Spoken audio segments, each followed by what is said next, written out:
من المعروف ان اشهر 3 ابراج في العالم هم برج خليفه وبرج العرب والبرجين دول. بس سيبك انت، انا مش جاي اتكلم عن الابراج دي، انا جاي اتكلم عن الابراج دي. عارف انك شايف اشكال غريبه وتحسها رموز شيطانيه، بس في ناس مننا مأمنين بالحاجات دي، واول ما بيصحوا بيحددوا يومهم عن طريق الطالع بتاع برجهم. فتعالى اكلمك اكتر ونفهم العقليه دي.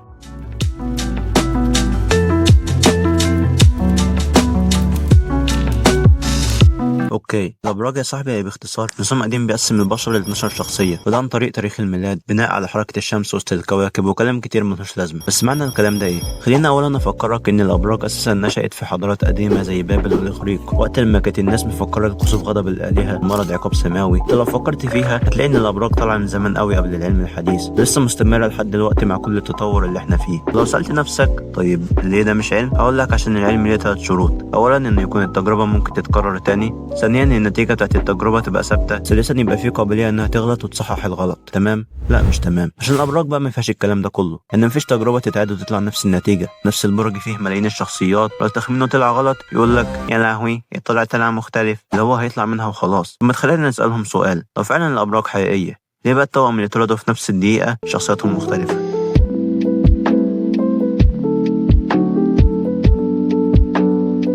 دي هي أخطر نقطة في الموضوع، وهي اللي مخليها الناس تؤمن بالكلام ده، واللي هو تأثير البارانو. يعني إيه؟ إن لما تسمع أنت شخص حساس بتحب الناس بس بتتجرح بسهولة، فعقلك على طول يقول مان هو ده أنا. بس لو حسبتها هتلاقي إن الوصف ده عادي يتطبق على أي إنسان طبيعي. ليه؟ عشان العقل بيمسك في الكلام اللي يعجبه، وحاجة مش جاية سكة يفكه منها. طيب بص أقول لك حاجة، أنت عندك طاقة وشغف جامد، بس ساعات بتحس إنه محدش فاهمك، بتحب تبقى لوحدك، وبتزعل برضه لما تبقى لوحدك.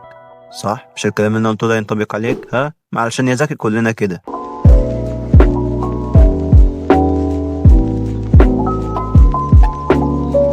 يعني على سبيل المثال انا على كلامهم برج الجوزاء، يجي يقول لك بقى برج الجوزاء ايجابياته برج ذكي واجتماعي وصريح، سلبياته متهور مش بيعرف يعمل علاقات وكذاب. اللي هو انتوا بتقولوا الكلمه وعكسها. تعرف المشكله في ايه؟ المشكله لو عملت حاجه سلبيه يقول لك عشان برجك في الصفه دي، لو عملت حاجه ايجابيه يقول لك برضه عشان برجك في الصفه دي. في ناس برضه بتاخد البرج كحجه لمشاكله، يعني واحد يقول لك انا عصبي عشان برج الحمل، وحد يقول لك انا كذاب عشان الجوزاء، وغيره يقول لك انا بخون عشان برج كذا. حدث ولا حرج بقى. باختصار بيخلوا الابراج تغسل ذنبهم ويحطوها مبرر. يعني انا بشوف ناس يقول لك انت مش هترتبط بكذا عشان برجها كذا، او مش هتكملوا ومش هتتجوزوا عشان برجكم كذا. يا جدعان اعقلوا.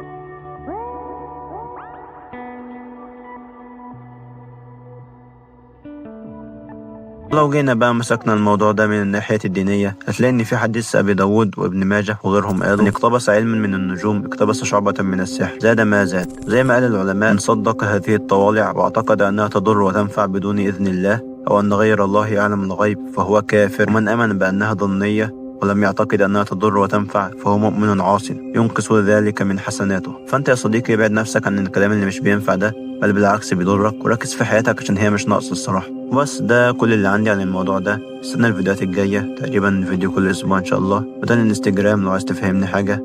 بس كده، سلام.